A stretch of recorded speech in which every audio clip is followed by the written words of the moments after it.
You can change your mindset. You can calm your nervous system. You can even start becoming a different version of yourself.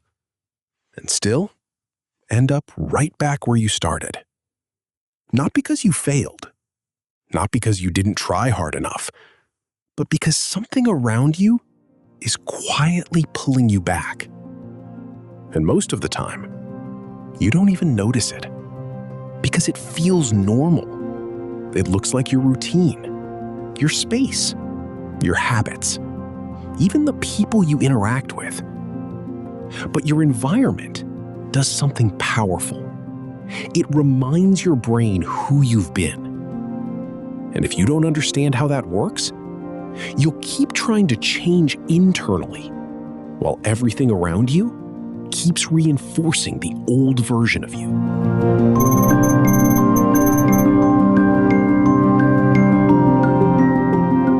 Your brain is constantly asking one question: what is true right now? And it doesn't just use your thoughts to answer that. It uses your environment, the room you're in, the way your body moves in that space, the habits you repeat without thinking. Even the smallest details, like where you sit, what you reach for, how you spend quiet moments, become signals.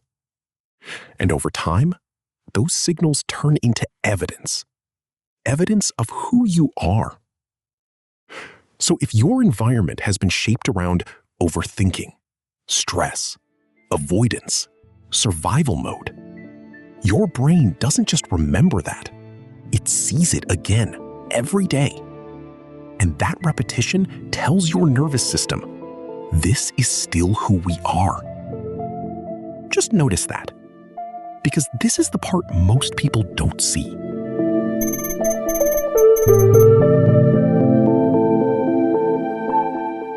You might have experienced this before. You have a moment of clarity. You feel different, calmer, more grounded. You think, this time is different. But then, you go back into the same room, the same routine, the same patterns. And slowly, that feeling starts to fade. Not all at once, but enough that you begin to question it. And what's happening isn't random. Your brain is trying to resolve a mismatch. Internally, you're changing. Externally, everything looks the same. And when there's a mismatch, your brain trusts what it sees more than what it feels. So it gently pulls you back into alignment with your environment. Not because it's right, but because it's consistent.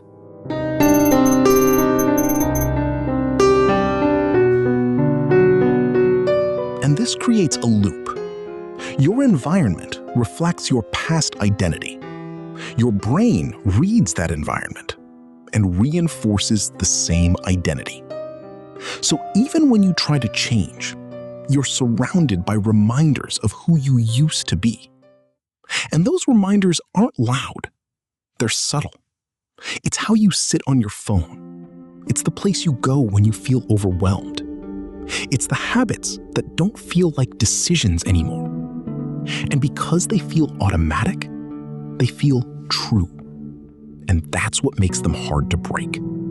Because you're not just changing behavior, you're changing what feels familiar.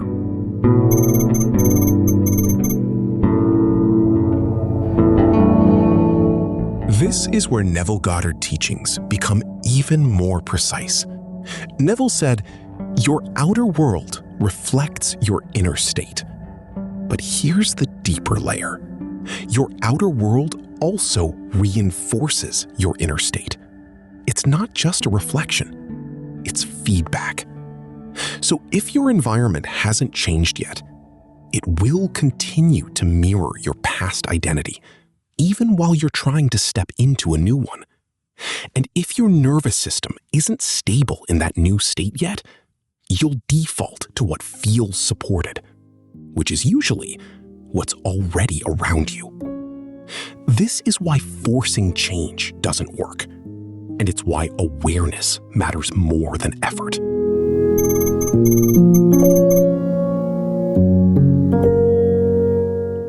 This doesn't mean you have to change everything at once. You don't need a new life overnight. You just need small signals that show your brain something different. That might look like sitting in a different place when you need to think clearly, changing what you reach for when you feel overwhelmed, creating one small moment in your day that feels intentional instead of automatic. Because your brain doesn't need massive change. It needs repeated evidence. And when your environment starts to shift, even slightly, your nervous system begins to update. This is also safe.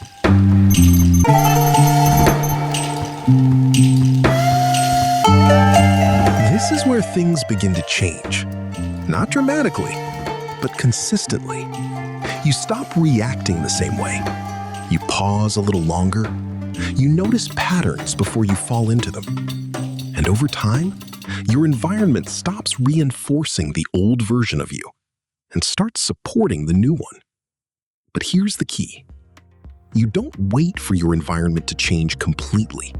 You start creating small changes that your brain can recognize.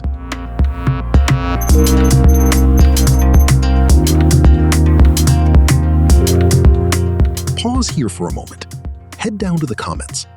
On mobile, swipe left in the comments section to reveal the quiz. Tap your answer, then continue. What reinforces your old identity the most? A, your thoughts. B, your environment. C, your habits.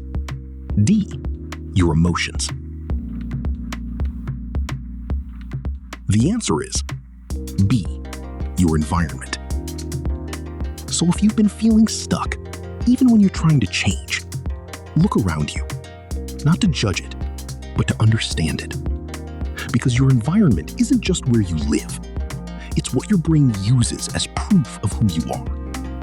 And once you start shifting that proof, even in small ways, your identity begins to follow.